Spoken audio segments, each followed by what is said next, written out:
नमस्कार, मी पंजाब डक. तर आजपासूनचा खास करून महाराष्ट्रातल्या शेतकऱ्याला अंदाज देणार आहे की सगळीकडे राज्यभर ऊन पडलंय, पण आता नेमकं काय झालं, शेतकऱ्याचं सोयाबीनचं पीक काढणी चालू आहे, उडीद काढणी चालू आहे. मग तर राज्यातल्या सर्व शेतकऱ्याला सांगू इच्छितो की तुम्ही काय करा की म्हणजे सांगायचं झालं तर आपण सुरुवातीला काय करू, उत्तर महाराष्ट्राकडे घेऊ. तर राज्यातल्या शेतकऱ्याला सांगू इच्छितो की उत्तर महाराष्ट्रातल्या शेतकऱ्याला सांगू इच्छितो की तुमच्याकडं 13 तारखेपर्यंत चांगलं सूर्यदर्शन होणार आहे. म्हणून उत्तर महाराष्ट्रातल्या नंदुरबार जिल्हा झालं, धुळे जिल्हा झालं, नाशिक जिल्हा झालं, जळगाव जिल्हा झालं, मुंबई, इगतपुरी ह्या ह्या ह्या जिल्ह्यातल्या शेतकऱ्यांनी अंदाज लक्षात. पण याच्यानंतर राज्यात परत पाऊस कधी येणार आहे, तर राज्यात सर्वात महत्वाचं की सर्व शेतकऱ्यांना सांगू इच्छितो की राज्यात हे खास करून अंदाज कशामुळे देत आहे काय की की खास करून मराठवाडा आणि पश्चिम महाराष्ट्रातल्या शेतकऱ्याला एक अंदाज देणार आहे. कारण की मराठवाडा आणि पश्चिम महाराष्ट्रातल्या शेतकऱ्याला सांगू इच्छितो की 13 तारखे ते 13 तारखेपासून ते 18च्या दरम्यान पश्चिम महाराष्ट्र आणि मराठवाड्यात काही काही ठिकाणी अतिमुसळधार पाऊस पडणार आहे, कुठं मुसळधार पडणार आहे, कुठं अतिमुसळधार पडणार आहे, हे अंदाज म्हणून लक्षात येतात. मग सांगायचं झालं तर पश्चिम महाराष्ट्रात सांगायचं झालं तर म्हणजे अतिमुसळधार पाऊस सांगायचं झालं तर सोलापूर जिल्हा, सांगली जिल्हा, जत, त्याच्यानंतर सातारा, पुणे, अहिल्यानगर ह्या पट्ट्यामध्ये काय होणार आहे, जरा मुसळधार पाऊस पडणार आहे, पुणेकडे पडणार आहे. त्यामुळे काय होणार आहे, पुण्याकडे पाऊस पडल्यामुळे काय होणार आहे, कोल्हापूरला जास्त पाऊस पडणार आहे. त्याच्यामुळे काय होणार आहे, नंतर राज्यामध्ये जे धरणं आहेत ते पश्चिम महाराष्ट्रातले सगळे धरणं भरले, मग त्या धरणामध्ये पाणी येणार आहे, परत पाणी सोडावं लागणार आहे. म्हणून पूर परिस्थिती परत नद्याला पाणी वाढणार आहे. म्हणून हे अंदाज खास करून पश्चिम महाराष्ट्रातल्या शेतकऱ्यांना अंदाज लक्षात घ्यायचा. पश्चिम महाराष्ट्र आणि कोकण पट्टीच्या सर्व शेतकऱ्याला सांगू इच्छितो की तुम्ही काय करा, 13 तारखेपर्यंत तुम्हाला वेळ आहे. 13 ते 18च्या दरम्यान पश्चिम महाराष्ट्रात म्हणजे कोकण पट्टीसह म्हणजे कोल्हापूर, सांगली, सातारा, पुणे सहित संपूर्ण कोकण पट्टी 13 ते 18च्या दरम्यान काही काही ठिकाणी अतिमुसळधार पाऊस पडणार आहे. म्हणून हा अंदाज लक्षात घ्यायचा. पण मराठवाड्यातल्या शेतकऱ्याला सांगू इच्छितो की 10ला पाऊस काय होणार आहे, हे सोलापूर जिल्हा, धाराशिव जिल्हा, लातूर जिल्हा, नांदेड जिल्हा, परभणी जिल्हा, बीड जिल्हा, हिंगोली जिल्हा, यवतमाळ जिल्हा ह्या पट्ट्यात. त्याच्यानंतर चंद्रपूर, वर्धा, नागपूर, भंडारा, गोंदिया, अमरावती ह्या पट्ट्यामध्ये काय होणार आहे, 10ला परत पाऊस वाढणार आहे. त्याच्यानंतर काय होणार आहे, 11 पासून तो पाऊस आणखीन थोडा पुढे सरकणार आहे. त्याच्यानंतर 12च्या नंतर परत काय होणार आहे की 12 नंतर परत सोलापूर जिल्हा, धाराशिव जिल्हा, लातूर जिल्ह्यामध्ये हे तेलंगणा कर्नाटक बॉर्डरच्या ह्या साईडच्या जिल्ह्यामध्ये सगळीकडे 12च्या नंतर आणखी. आणि मात्र 13ला मात्र ते पावसाचा आणखीन जोर वाढणार आहे. 13च्या नंतर पाऊस काय होणार, परत पुढे सरकणार आहे. मग तो पाऊस काय होणार आहे, सोलापूर जिल्ह्यामध्ये 13 ते 18च्या दरम्यान सोलापूरकडल्या शेतकऱ्यांनी अंदाज लक्षात घ्यायचा. तुम्ही ज्वारीची पेरणी करा. बऱ्याच शेतकऱ्याचे फोन आले, ज्वारीची पेरणी कराल का, तुम्हाला एक सांगू इच्छितो की थांबा, कारण की तुमच्या सोलापूर जिल्ह्यामध्ये 13 ते 18च्या दरम्यान अतिमुसळधार पाऊस पडणार आहे. म्हणून हे अंदाज सोलापूर जिल्ह्यातल्या शेतकऱ्यांना लक्षात घ्यायचा. लातूर जिल्ह्यातल्या शेतकऱ्याला सांगू इच्छितो की 13 ते 18च्या दरम्यान ज्वारीची पेरणीची घाई करू नका, कारण की 13 ते 18च्या दरम्यान अतिमुसळधार पाऊस लातूर जिल्ह्यामध्ये काही ठिकाणी पडणार आहे. म्हणून हा अंदाज लातूरकरांनी लक्षात घ्यायचा. नांदेडकरांनी लगेच लक्षात घ्यायचं की नांदेडकरचं 11 तारखेपासूनच जोराचा पाऊस सुरू होणार आहे. म्हणून 10ला खरं तर 10 तारखेपासूनच नांदेडला आज देखील 9ला देखील पाऊस सुरू होणार आहे. म्हणून नांदेडच्या शेतकऱ्यांनी हा अंदाज लक्षात घ्यायचा.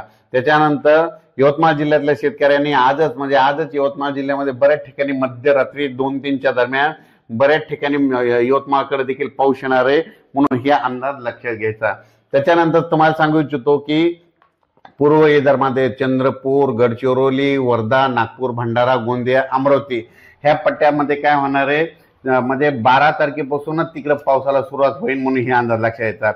म्हणजे 9, 10, 11, 12ला हे पाऊस ह्या पट्ट्यामध्ये राहणार आहे. पण त्याच्यानंतर 13 ते 18च्या दरम्यान तुम्हाला सांगू इच्छितो की कर्नाटकला देखील खूप अतिमुसळधार पाऊस पडणार आहे. तेलंगणाला अतिमुसळधार पाऊस पडणार आहे.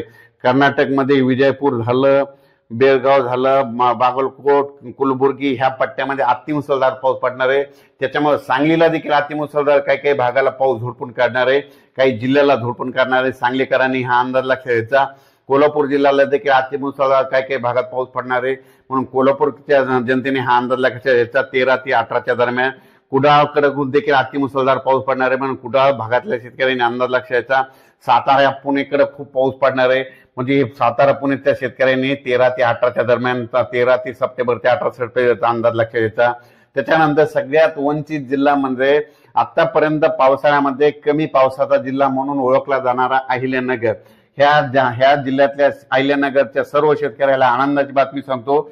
आतापर्यंत अहिल्यानगरमध्ये पाऊस पडलेला नाही. तर अहिल्यानगरमध्ये 13 तारखेपासून ते 18च्या दरम्यान ज्या नदीला पाणी नाही आलं, ज्या वाड्याला पाणी नाही वाहिलं, त्या वाड्याला 13 सप्टेंबर ते 18 सप्टेंबरच्या दरम्यान त्या 5 दिवसामध्ये पाणी वाहणार आहे म्हणून अहिल्यानगरच्या शेतकऱ्यांनी अंदाज लागला. संभाजीनगर देखील, संभाजीनगरमध्ये जर कोणते जिल्हे तालुके गाव वंचित राहिले असं तिथं देखील 13 ते 18 खूप पाऊस पडणार आहे. जालना जिल्ह्यात देखील 13 ते 18च्या दरम्यान जोराचा पाऊस पडणार आहे. त्याच्यानंतर जळगाव जिल्ह्यामध्ये देखील 14 ते 18च्या दरम्यान जळगावकडे पाऊस पडणार आहे म्हणून हा अंदाज लक्षात घ्यायचा. त्याच्यानंतर नंदुरबार, धुळे, नाशिक 14 सप्टेंबर ते 18 सप्टेंबरच्या 19 सप्टेंबर पर्यंत ह्या उत्तर महाराष्ट्राकडे जोराचा पाऊस पडणार आहे म्हणून हा अंदाज लक्षात घ्यायचा. त्याच्यानंतर इगतपुरी, नाशिक, कल्याण, मुंबई, पालघर, मुंबईच्या जनतेने सतर्क करायचं कारण की मुंबईकडे देखील 14 सप्टेंबर ते 18 सप्टेंबर तर मुंबईच्या जनतेने देखील 14 ते 18च्या दरम्यान पाऊस येणार आहे. मुंबईकडे काही काही ठिकाणी अतिमुसळधार पाऊस पडणार आहे, कुठं रिमझिम पडणार आहे म्हणून हा अंदाज लक्षात. मुंबई, जुन्नर म्हणजे पुणे जुन्नर भाग हे सगळीकडं, त्याच्यानंतर संगमनेर ह्या सगळ्या पट्ट्यामध्ये सांगायचं झालं तर पाऊस म्हणजे सगळीकडे 14 ते 18च्या दरम्यानचा पाऊस पडणार आहे म्हणून खास करून हा सगळ्यांनी लक्षात घ्यायचा. त्याच्यानंतर हे पाऊस काय होणार आहे, कर्नाटककडे पडणार असल्यामुळे तिकडे देखील पाऊस पडणार आहे, इकडे देखील राहणार आहे म्हणून राज्यात चांगला पाऊस राहणार आहे म्हणून हा अंदाज सर्व शेतकऱ्यांना लक्षात घ्यायचा. त्याच्यानंतर विदर्भामध्ये सांगायचं झालं तर बुलढाणा जिल्हा, अमरावती जिल्हा, जळगाव जिल्हा, वाशिम जिल्हा, हिंगोली जिल्हा, जालना जिल्हा, संभाजीनगर, हे जळगाव जिल्हा हे संपूर्ण मध्ये सगळीकडे 14 ते 18च्या दरम्यान सगळीकडे मग राज्यात पाऊस सुरू होणार आहे.